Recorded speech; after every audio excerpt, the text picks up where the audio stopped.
close till I get up. Time is barely on our side.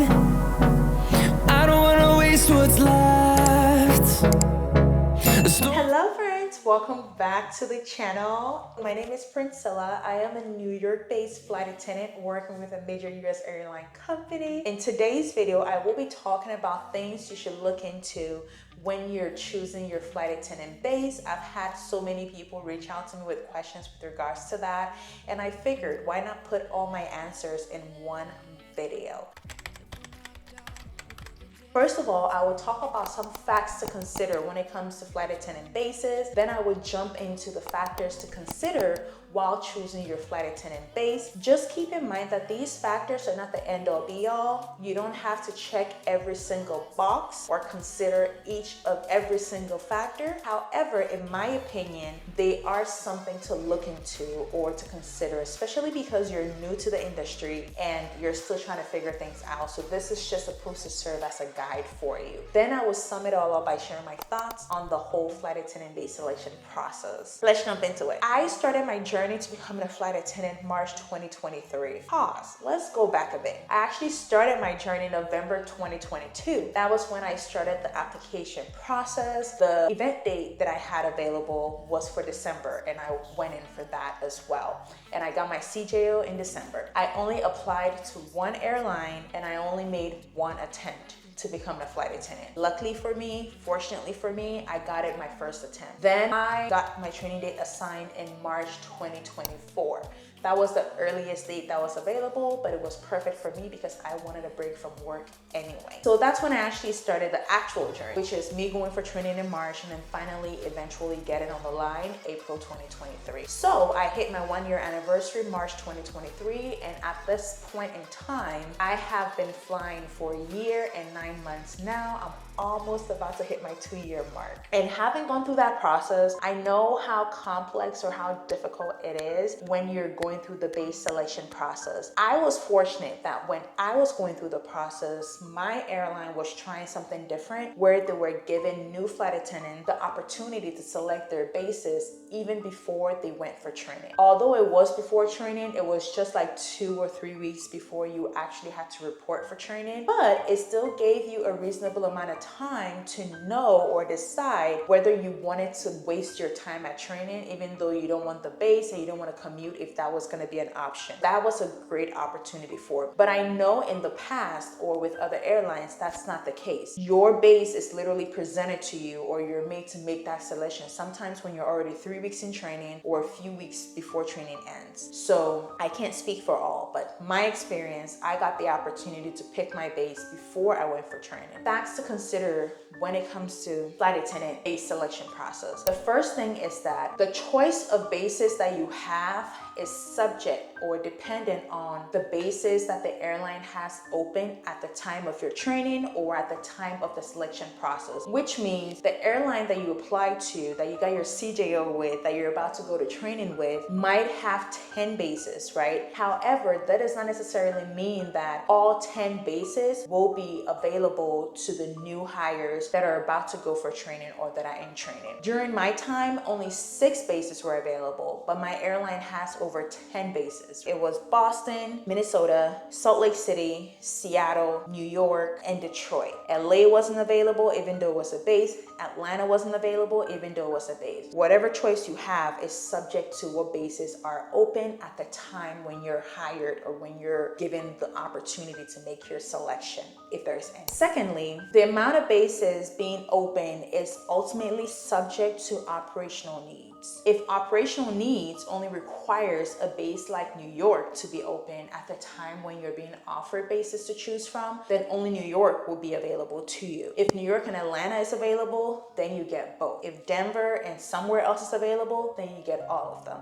as options. Thirdly, chances are that you might not have a choice at all. And that's the fact. I've heard several people go through flight attendant training and the only base they had available was just one base. Just because I had 6 bases open and available does not necessarily mean that when you get hired and you're going through the base selection process, you're going to have 6 as well. I had 6 people that came right after me. Some had 4, some had 3, because they do close up. And as the spots get filled up, they close up. So you might not have a choice at all. your only option might just be one base, and it's either take it or leave it. The fourth thing that you need to know is that if you do end up having multiple choices, ensure that you rank your choices from the most preferred to the least preferred. Do not, and I repeat, do not choose the same option for all choices. Let's say in my case, I was asked to rank 1 to 3, right? Just because you want New York, do not choose New York for your first choice, do not choose New York for your second choice, and don't choose New York for your third choice. Because ultimately, if you don't get New York, that's it. You only get the leftovers. You choosing it 3 times does not heighten or increase your chances of getting it. So essentially, if New York only has 10 spots and people that are more senior than you, or 10 people that are more senior than you, and they chose New York as their first choice, it would all go to them. Once that happens and New York is no longer available, your second and third choices become null and void because you only chose New York. So it is in your best interest to ensure that you have 3 different choices so that when one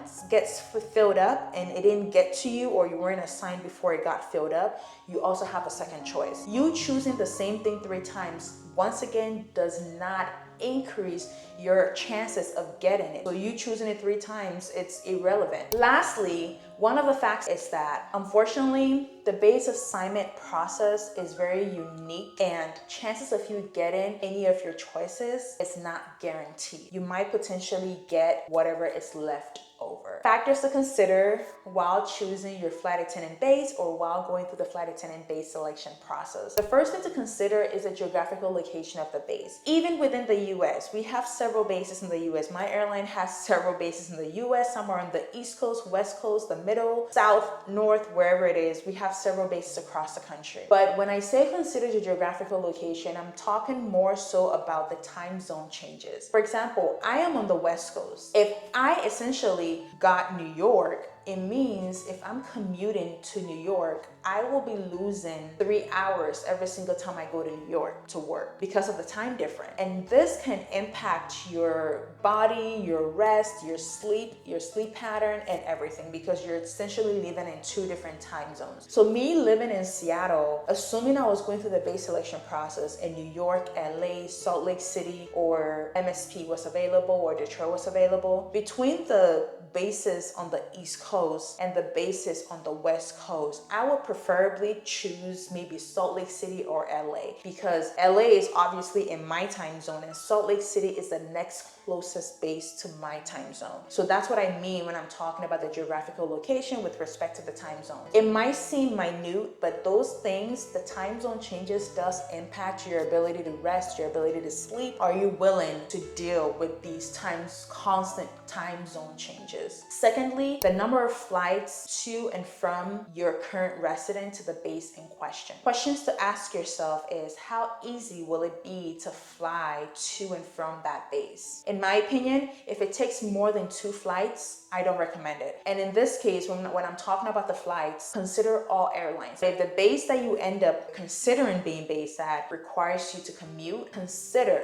how many flights it takes to get there. Imagine how much stress it would add on to you if you have to get on 3 planes just to get to work, only to come work 3 or 2 or 4 flights that day. So that can be a lot. And as a new flight attendant also, you are not experienced with flying. You haven't adapted to flying yet. So having to add on all these additional flying that you're not getting paid for only to get to work to fly can be a lot. That's why I recommend that if it takes more than 2 flights to get to where you're gonna go to work, your base, then don't consider that base. The other thing is, this industry, things can go wrong really quickly and really fast. Flights can get delayed and weather can impact flights. And at the end of the day, if you need 3 flights just to get to one destination, if you miss one, what makes you think you're gonna get to the rest? So it limits your opportunities to be able to get to work effectively. The third thing I want you to consider also when you're choosing a flight attendant base is the time it takes for you to commute to this base. Is it short? Is it long? Is driving an option? The time it would take me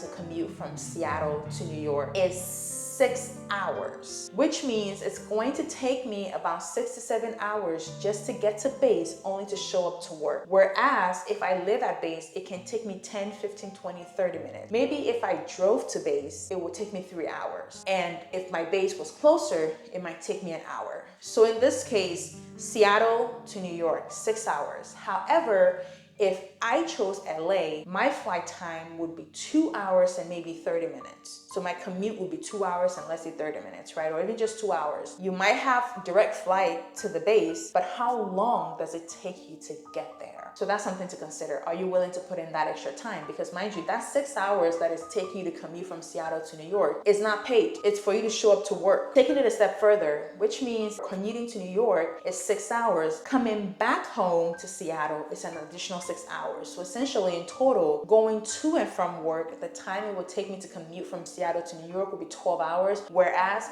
if I chose to be based in LA, it would be 4 hours. Or if I chose to be based in Salt Lake City, it would be in and out would be 3 hours. Moving on, the other thing to consider is accommodation at the base that you're intending to work at. How easy is it to get a place to stay? Whether it's crash pad, hotel, or even if you're thinking of relocating to that base, what is the cost involved? This is critical, especially as a new flight attendant, because your pay might be good, you're still trying to figure out this whole flying thing, right? You can't even bid properly. You're probably not getting the trips that you want. You're probably not getting trips that make you more money for little days work or fewer days work. So there's so many things that are going against you that might make it difficult on you financially. So if you do end up choosing a base, New York might be great. The flying there might be awesome, but can you afford to live there? Even if you do the crash pad system, can you afford the crash pads? Do they even have crash pads there? What is the cost of accommodation there? Hotels maybe in New York, maybe the lowest you might get a crew hotel might be $200 a night. Whereas somewhere in Denver or maybe somewhere in Detroit, you can potentially get hotels for $50 a night. The ideal situation, right, is that I fly to work, then I fly back once I'm done. But that might not always work out based on the time you have to report to work and the time you get released from work. Sometimes you might have to stay where you are.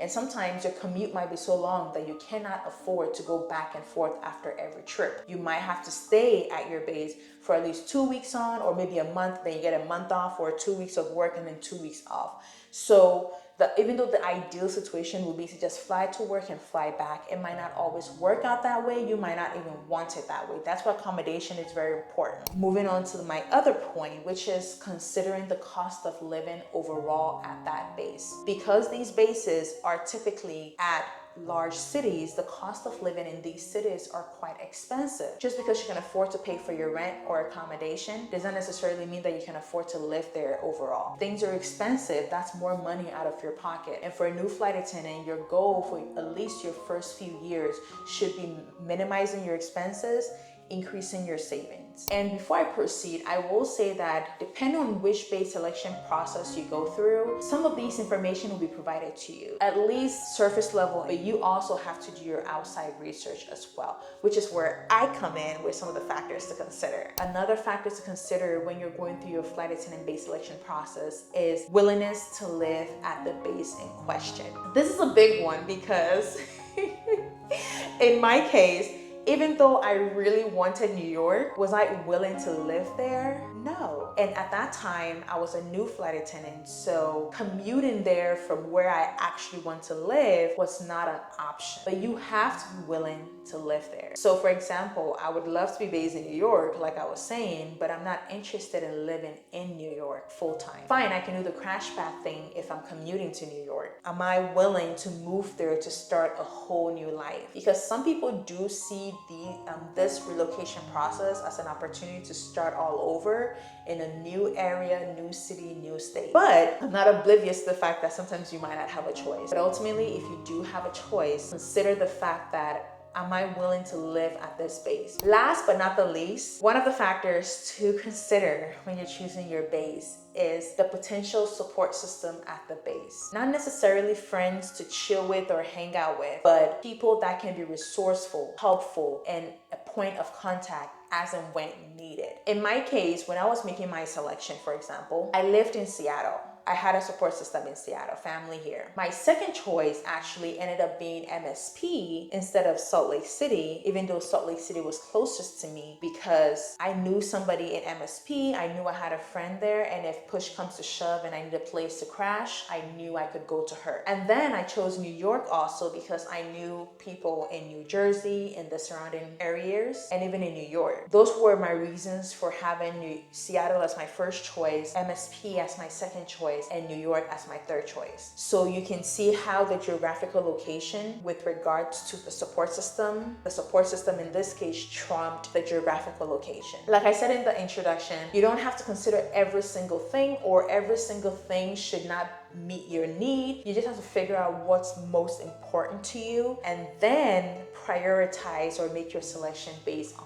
that. As I've mentioned, you might not have a choice at all. Only one base might be available to you, and you might not even have the opportunity to consider all these things. However, the good thing is that once you do get online and you try to switch bases, or you try to consider getting a transfer, these factors still apply. The other final thing that I do want to say is that base transfer requests can be requested once you get on the line. So just because you did not have a choice and you were assigned a base right when you got assigned, you didn't get to choose what base you wanted. Once you get on the line, although you are required to commit to the base you were assigned out of training for like a few months, I think sometimes like 6 months or something like that, you still have the ability to put in a transfer request every single month. If you really want that transfer, you should always consider asking for a transfer until you get it. The third thing I would like to add is that don't underestimate the base in question that you get assigned. You might end up loving it. There are people that did not have a choice with regards to the base they got assigned, and they actually fell in love with that base. So be open-minded with the process, and I do understand that for some people, for example, commuting is a deal breaker. Don't let that discourage you, because sometimes the base you might end up with might be a place where you actually fall in love with and will be willing to live your life there. So then eventually it works out perfectly for you. And